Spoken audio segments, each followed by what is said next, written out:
Hey everyone, Eric Watson here, freelance writer, player of games, writer of words, recorder of videos, and tabletop role-playing aficionado. Welcome to another DM's Guild review, my written and video view series. Take a look at the adventures and supplemental material at the Dungeon Masters Guild website. For this video, I'll be reviewing the two subclass supplements, Sacred Oath, Oath of the Fates, and Primal Path, Path of the Hero, both designed by David Serrano for Dungeons & Dragons 5th edition. Review copies have been provided for the purposes of this review. If you enjoy my content, consider using my affiliate links for online shopping and supporting me via patreon.com/RogueWatson. Apologies if I'm sounding a little bit nasally. I'm kind of working on a head cold right now, but the show must go on. So there is some precedence for reviewing multiple products in one review, typically if it's part of a series or a bundle.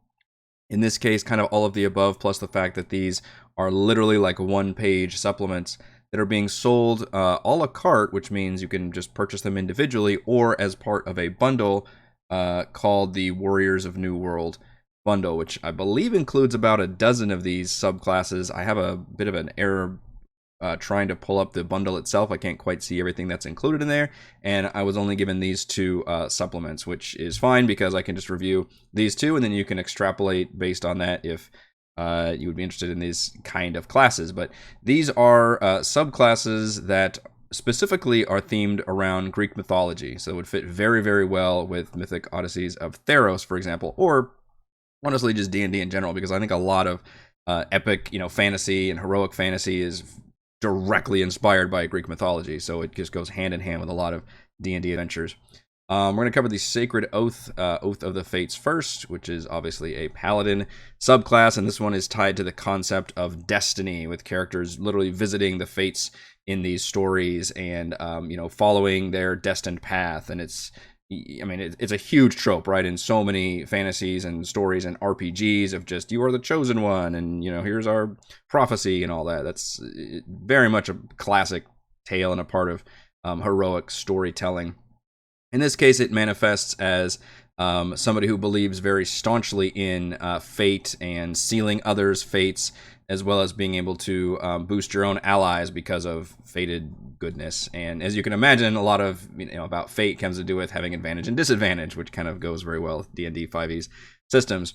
So you've got some oath spells, the channel divinity, which is always a big part of clerics and paladins. You get Seal of Destiny and Pledge of Triumph, and I like it that one is offensive and one is defensive, or for allies, essentially. The Seal of Destiny means you can do an AoE blast with a number of creatures equal to your Charisma modifier within 30 feet, and they all have to make Charisma saving throws, or they are bound by your Seal of Destiny, and they have disadvantage on all their things, essentially. Attack rolls, saving throws, ability checks. You do have to maintain concentration, though, which is pretty interesting and could be challenging for a paladin, although, a lot of paladins, and that's the other thing, a lot of paladin spells have to do with concentration, like Shield of Faith, and those kind of spells, you're already having to juggle your concentration, so that kind of helps balance it out a little bit. And then on the other end, you have Pledge of Triumph, which allows you to bestow a buff on a party member. I guess you could use it on yourself. It just says a creature of your choice. I would kind of like if it had said specifically not you, because I think that would be more supportive of your teammates, obviously, and would help kind of foster some teamwork there. And I like the idea of you specifically picking somebody to buff. But they get a +1 to AC. They basically get the Bless spell plus, Radiant Weapon, I think, that gives you an extra D4, and +1 AC. It just kind of combines a lot of buffs into just a generic buff. But that is obviously pretty handy to have. At 7th level, anytime you miss with an attack, you can just make an extra attack. That's obviously extremely useful, and I guess you could kind of see that as flavorful. Like, wait, no, that wasn't what I was fated to do. I was supposed to actually make this attack, which is effectively having advantage, basically, just worded differently, right? Because you could just make another weapon attack, essentially just making another D20 roll. So it's almost like just having advantage on that attack. Although in this case, it just comes into if you miss the first one, which that would pretty much give. Yeah, anyway, it's basically having advantage. And then at 15th level, both of those channel divinities just get better, which I'm generally a fan of giving you good abilities at the start and then just enhancing them as you level up, provided it's a fun enough ability to begin with. In this case, your Greater Seal, you can literally use your reaction to if people are already affected by that, which keep in mind they've got disadvantage, you can use your reaction, which is once per round, which is a good way to balance it, to just let them make them automatically fail whatever they were about to do, which is pretty powerful and pretty cool, I think, to just say, no, fates have already said, which reminds me of the is it the divination wizard, I believe, that can roll the dice every long rest and then use that dice in place of other rolls. This is kind of what reminded me of that. It's like I'm always having like essentially a 1 ready, like the divination wizard does. However, you can't just pick that. They have to be be affected by that seal of destiny first, which means you have to use that channel divinity. They have to fail that charisma save, and then you have to use your reaction, which again, you're using a reaction, and it's something you can only do once per round. So I feel like it's decently well balanced, and pretty powerful. And then on the other end, the Greater Pledge of Triumph, again, in addition to having all those buffs of Bless, Radiant Weapon, +1 AC, now you've given them an increased crit chance, which is like a champion ability, I believe. They crit on a 19 or 20, and they deal even more damage with their weapon attacks. So it just becomes generically a better buff. The 20th level feature, which is really tricky, that poor paladins with their subclass, is it the only one? There might be another one off the top of my head, I'm not sure, that have to have a level 20 subclass feature. And I don't even know how you even design a 20 sub, because how many people are actually going to make it to 20? And at this level, who gives a shit about balance, right? You're just, all balance has just gone out the window. Spellcasters can just freeze time and do all this crazy shit. Summon their gods to the plains and do everything. So what can the poor, marshals do? Well, some of them can turn into like little angels and go into Super Saiyan mode, which is really cool. This one I actually feel like it's a little undertuned, because I just think at level 20, just all bets are off. You should be able to do whatever the fuck you can do. In this case, you can basically use your Divine Smite at first level without expending spell slots, so effectively increases your damage per round. And then you can use a new ability called Fated Quarry as a bonus action. They have to make a charisma save, and then they have disadvantage and you have advantage on them, kind of like imposing the like paralyzed condition in a way, which is fine, but I just don't feel like it's that powerful compared to what a lot of people can do at level 20, so I feel like it's a little undertuned. I think this is a fine class. It's, except for the level 20th ability, which is funny that it's undertuned instead of being, crazy too powerful. I think it's pretty well balanced. I don't feel like anything you can do here is particularly super exciting in terms of having new, resources or new, cool things you can do, or things that visually look very cool. Compared to a lot of subclasses we have now, this has been years and years of 5e. So we've got, we've got Xanathars and Tasha's especially added a bunch of really, Psi Blades and monks that can manifest their like inner celestial being and all this crazy stuff. And this one just kind of, the things it can do are mechanically sound, which is, imposing disadvantage on a bunch of people, making them just straight up fail, giving yourself advantage, giving somebody a really powerful buff. Those are all really great things to have. It's just not super interesting, I guess, in terms of having like really neat abilities. But the champion fighter exists. So if you want a paladin that's more very easy to play and more streamlined, but still has very effective abilities that are going to come up specifically for combat, these are all basically combat abilities, then I think this is a very fine subclass choice. All right, moving on to the primal path of the hero. This is for barbarians. And oddly, the Mythic Odyssey did not come with a barbarian subclass, so I think this one fits that role very well, because I think a lot of heroic fighters would obviously be the classic gladiator fighter. This one, I really like the starting ability at 3rd level, which is Bolstering Presence. Every time you rage, you grant temporary hit points to all of your allies around you. It's a number of creatures equal to 1 plus your proficiency bonus, so it can scale. And they gain temporary hit points equal to your barbarian level plus your strength modifier. So that also scales, and it scales later on once we get to 14th level. So at the beginning, it's not probably going to do very much. You're probably getting like 4 hit points, but you can do it as an AoE to everybody, which is pretty cool. It reminds me of like a MOBA where you can hit like a shield button and it shields, all of your allies. And by level 8, that's probably gonna give everybody like 12 temporary hit points, 12 or 13, depending on what you're, assuming your strength is pretty dang high, which is very solid.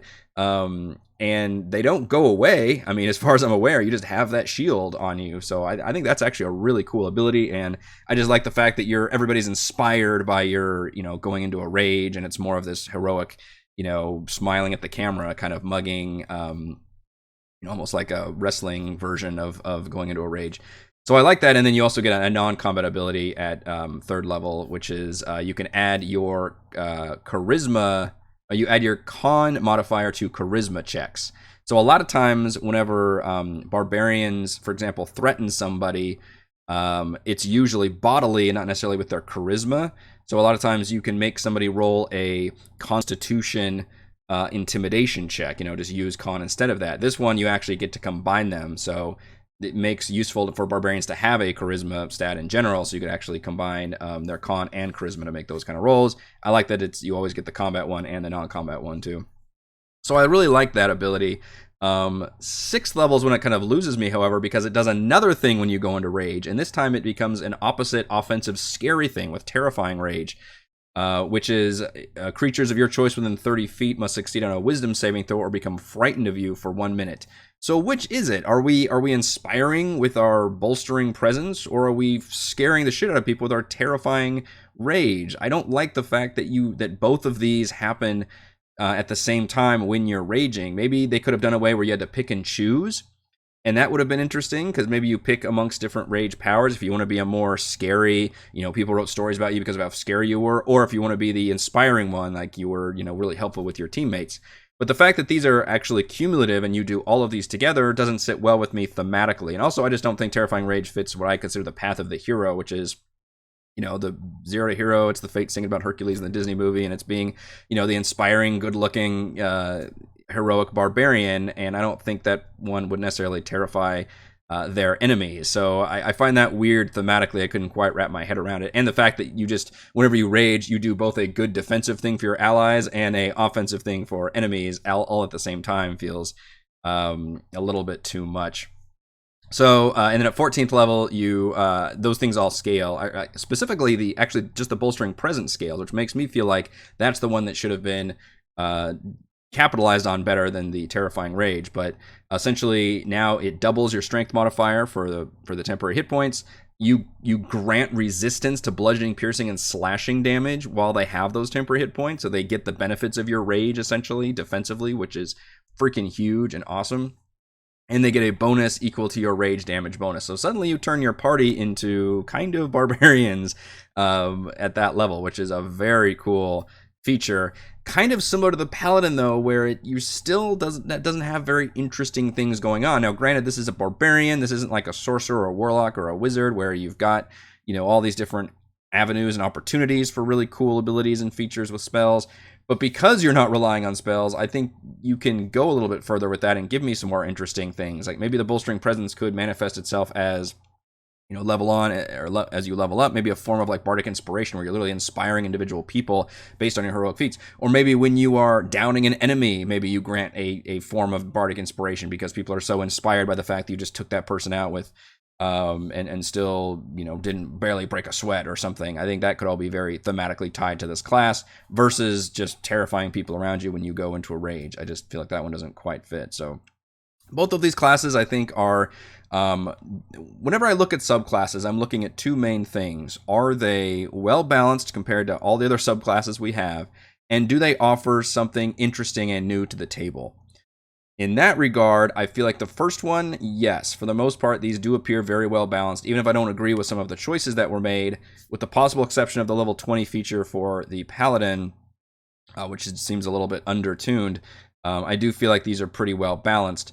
But on the second feature I'm looking at, which do they offer interesting features and abilities, I'm not sure they really do. There's nothing here that really excites me as being a new feature and something that would make me excited to necessarily play that class. I do feel like they would be welcome at the table, and I like the fact that actually both classes are team players and have abilities that affect your teammate, so that's pretty cool.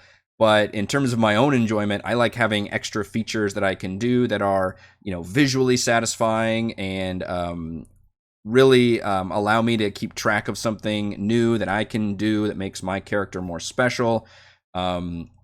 and barbarian ones always tend to build off rages, and I think this one just does, essentially if you don't rage, you're not using your class abilities at all. And granted, barbarians get a lot of rage, but manifest that as something else. Give me another ability that doesn't have to do with a rage. Basically, I would be pretty happy with that.